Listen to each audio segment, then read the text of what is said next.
Bien, bonjour à toutes et à tous.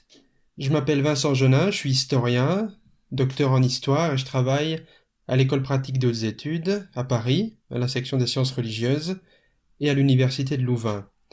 Alors aujourd'hui, je vous présente un livre qui va sortir très prochainement aux éditions Laboré de Fides à Genève, que j'ai intitulé Avec Marcel Detienne. Alors, d'abord, quel est le sujet et comment ce projet est né, comment l'ai-je écrit?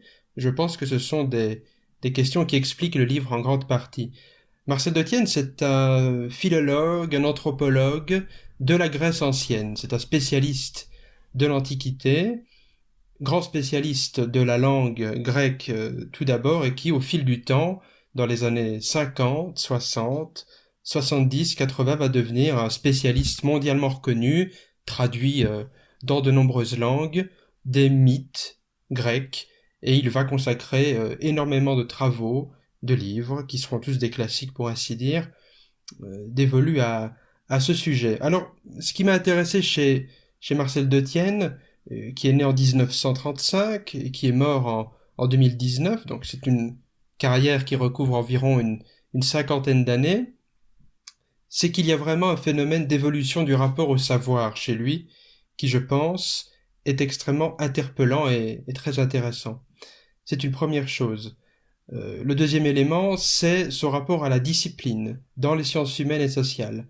Au départ, c'est un philologue, il a été formé en Belgique à une école philologique extrêmement rigoureuse, réputée, extrêmement serrée, et au fil du temps, il va partir à Paris, à l'école pratique des hautes études, et là, il va réellement croiser tout un milieu, tout un bouillon de culture, au détour des années 60, où vous trouvez des noms aussi connus que Jean-Pierre Vernant, Pierre Vidal-Naquet, pour ne parler que des plus proches, et il va réellement rentrer dans le roux, rentrer dans ce milieu de savants qui, à l'époque, conçoit une anthropologie alors structuraliste, pour certains d'entre eux, de la Grèce ancienne. Quel est l'homme grec?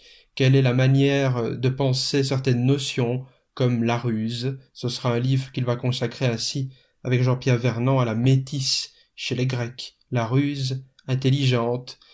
D'autres livres, par exemple, Les Maîtres de vérité en 67, Les Maîtres de vérité en Grèce archaïque, où il interroge vraiment la question de la vérité, de sa laïcisation également, et cela va être un des livres phares de Michel Foucault, par exemple. Et au gré des années, dans les années 80, Detienne va réellement repenser sa discipline, repenser la notion de mythe, parfois être transgressif, parfois contester son milieu d'une manière vive et ressentie.